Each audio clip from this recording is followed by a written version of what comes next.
राधे राधे दोस्तों। आज मैं आपको सेठ सेठानी और चोरों की दो बहुत ही मजेदार और अच्छी कहानियां सुनाऊंगी। दोनों ही कहानियां बहुत अच्छी हैं। दोनों कहानियों को पूरा जरूर सुनिएगा। सर्दियों के दिन थे। सेठ और सेठानी कमरे के अंदर सो रहे थे। आधी सी रात ढलने पर सेठानी को प्यास लगी। सेठानी ने दरवाजा खोलकर देहरी के बाहर पांव रखा ही था कि उसको सामने की छत से उतरते दो चोर दिखाई पड़ गए। उसने डर कर झट से दरवाजा बंद किया और कुंडी लगा दी। सेठ जी के कान में डरते डरते धीमे से कहा, लल्लू के बापू, घर में दो चोर घुस आए हैं। सेठ जी चोरों का नाम सुनकर पहले तो थोड़ा झिझके, फिर तसल्ली से बोले, आप आराम से सो जाओ, डरने की कोई जरूरत नहीं। सेठानी तो सो गई, लेकिन डर नहीं निकला। कलेजा धड़क धड़क करने लगा। सेठ जी सेठानी का हाथ दबाकर इशारा करते कहने लगे, सेठानी जी सुनती नहीं क्या? पुकार पुकार कर थक गया। आपकी तो आंख ही नहीं खुलती। नींद है कि कोई बला है? सेठानी ने कहा, क्यों परेशान करते हो? आप तो ठहर ठहर कर चौंक पड़ते हो। दूसरों को भी आराम से सोने नहीं देते। मेरी आंख में शूल उठा है। शोर मत करिए। कमरे का दरवाजा तो बंद ही था। अंदर सेठ सेठानी को बातें करते सुना तो चोर दरवाजे के पास ही कान लगाकर खड़े हो गए। सोचा, धन की कुछ खबर लगेगी। सेठ जी बोले, आज आपको धन लाकर दिया, उसे सावधानी से रख तो दिया था ना?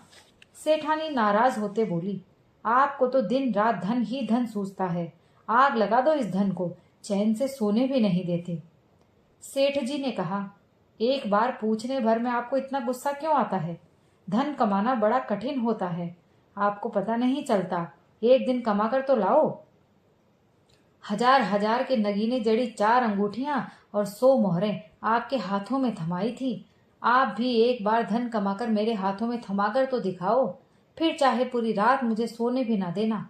आपको भूलने की बड़ी आदत है। कहीं इधर उधर रखकर भूल तो नहीं गए? ठीक से न रखा हो तो अब भी रख लो। ऐसा ना हो कि एकदम ही डूबा बैठो। सेठानी ने कहा, इतना सावधान करने की क्या जरूरत है? मुझे कौन धन कड़वा लगता है? ऐसे जाप्ते से रखा है कि चोर के बाप के भी हाथ ना लगे। आपकी तिजोरी से भी बढ़कर जाप्ता किया है। आप समझते हो मैं उतनी भोली नहीं हूं। चोर पूरे कान लगाकर बातें ध्यान से सुनने लगे। मन में खूब राजी हुए कि आज अच्छे शगुन लेकर चले। आते ही काम बन गया। सेठ जी बोले, आप होशियार हो तो मैं अच्छी तरह जानता हूँ। परसों ही बाजूबंद खुलकर बाड़े में गिर गया, जिसका पता भी ना चला। मैं खोज कर ना लाता तो 30 मोहरों का बाजूबंद गंवा बैठते। फिर मन में खुश होते हो कि आप होशियार हो। अपनी होशियारी अपने पास रखो और मुझे बताओ कि वो 4 अंगूठियां और मोहरें कहाँ रखी। सेठानी ने कहा, अंगूठियां तो एक कुल्हड़ में डालकर ऊपर अच्छी तरह ढक्कन लगाकर चौक के ओखल पर रखी है, और मोहरें सारी एक काली चुनरी में लपेटकर बाड़े के नीम की डाल पर लटका दी हैं। बताओ, आप ऐसी तजबीज कर सकते थे? किसी को भी शक ना होगा कि यहाँ माल हो सकता है। लेकिन सवेरे उठते ही सारी जोखिम आपको सुपुर्द कर दूंगी। मुझसे ये सिरफोड़ी नहीं होती। फिर आप जानो और आपका धन जाने। फिर कभी मुझे ना सौंपना। आधी रात को यूं कान खाना मुझे नहीं सुहाता। चोर ने मन ही मन कहा, अब सवेरे धन सौंपने की नौबत ही कब आएगी? छाती पर दुहत्थड़ लेना। बहुत दिन रहोगे कि कोई चोर मिले तो थे। उन दोनों चोरों ने साल से कमरे से दूर चौक में जाकर मशविरा किया कि एक जना तो नीम पर चढ़कर चुनरी जड़ी 4 अंगूठियां कब्जे में ले ले। घर जाकर आधा आधा बांट लेंगे। एक चोर तो तुरंत मोहरे लेने को चला गया। दूसरा वहीं रुका। वो इधर उधर ओखल तलाश करने लगा। ओखल की तलाश क्या, तुरंत नजर आ गया। सच में ही ऊपर ढक्कन लगाकर कुल्हड़ पड़ा था। मन में खूब खुश हुआ कि सेठानी जी ने तो आज निहाल ही कर दिया। उसने बड़ी उतावल के साथ अंदर हाथ डाला। हाथ अंदर डालते ही चोटी में करंट सा उठा। झट से हाथ वापस खींच लिया। जोर से चीख मारी, हाय खा गया रे। सेठ सेठानी को अंदर सोए सोए जोर से हंसी छूटी। चोर की चीख पुकार सुनकर सेठ जी ने जोर से पूछा, भैया, पहले अंगूठी कनिष्ठा में आई या अनामिका में? चारों में ही पहन ले। एक भी अंगुली खाली क्यों रखता है? चोर तो चीख पुकार के साथ पैर पटकता हुआ खड़ा हो गया। उसके पूरे बदन में आग लग चुकी थी। बिच्छू का जहर चढ़ा सो चढ़ा। सेठानी को सांझ पड़े ओखल के पास 2 बिच्छू मिले थे। उसने उन्हें मारा नहीं, चिमटे से पकड़कर कुल्हड़ में डाल दिए। सोचा सवेरे बाहर फेंक दूंगी। बिच्छू कब के छिपे बैठे थे। चोर का हाथ अंदर जाते ही जोर से डंक मारा। 2 अंगुलियों में एक साथ जलन उठी। और उधर दूसरा चोर चुनरी में बंधी मोहरे लेने के लिए नीम पर चढ़ा। डालियों पर इधर उधर नजर डाली। उसकी नजर बड़ी तेज थी। एक डाल पर लटकती काली चुनरी को उसने दूर से ही देख लिया। देखते ही देखते बंदर की मानिंद उस डाली की तरफ लपका।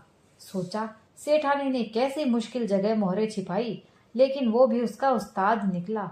सवेरे उन्हें मोहरों के पक्के जाब्ते का पता चलेगा, तब छाती और माथा पीटेंगे। काली चुनरी की बिंदिया चमक चमक रही थी।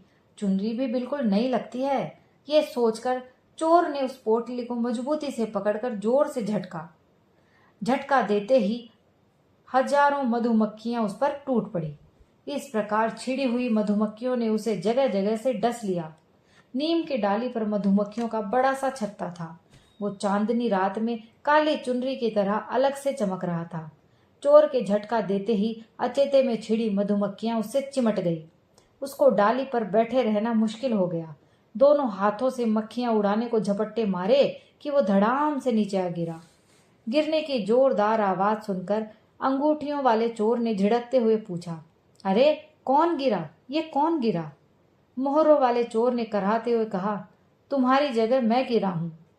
कलाई को मजबूती से थामे थामे वो नीम के तले गया तो देखा उसका साथी गठरी बना पड़ा है। पूछा, मोहरे मिल गई क्या? उसने वापस पूछा, तुम्हें अंगूठियां मिल गई क्या? उसने सिसक कर कहा, कुल्हड़ में तो बिच्छू थे, जो हाथ डालते ही मुझे खा गए। मेरी तो जान निकली जा रही है। दूसरे ने कहा, चुनरी की जगह डाली पर मधुमक्खियों का छत्ता लटक रहा था। मुझे सारे शरीर पर मधुमक्खियों ने काट खाया। मेरे तो प्राण ही निकल रहे हैं। दोनों रोते कराहते अपने घरों को चले। यूं आसानी से सेठों का धन हाथ आए तो उनके पास माया जुड़ती भला। चोर तो यूं ही चीखते पुकारते रहेंगे और बनियों के पास धन खुद ब खुद इकट्ठा होता रहेगा। दोस्तों, पहली कहानी यहीं खत्म होती है। अब है दूसरी कहानी। दूसरी कहानी का नाम है राई का भाव। सेठ जी के गुदगुदी करते हुए सेठानी ने कहा, सुनते नहीं हो, ये कोई नींद है कि तामजाम? सोते सोते निश्चिंत घोर खींच रहे हो। मुझे तो ये अचरज होता है कि तुम्हें इतनी नींद आती कैसे है। सारी रात मेरी आंख में तो झपकी भी नहीं आई। पिछले साल उस थानिया सुधार ने रामदेव जी के यहाँ पैदल जाकर मनौती मनाई तो देखो उसकी पत्नी के गर्भ रह गया। हम भी अगले मेले में रामसा पीर के पैदल धोख देने को चलेंगे। सेठ ने मिलती मारी, हाँ जरूर जरूर। एक जम्हाई लेकर सेठ जी ने पलके उगाड़ी तो क्या देखते हैं कि सामने छत की दीवार से सटकर एक चोर नीचे उतर रहा है। यदि वे चिल्ला पड़े तो पड़ोसियों से पहले चोर को सुनाई दे जाए।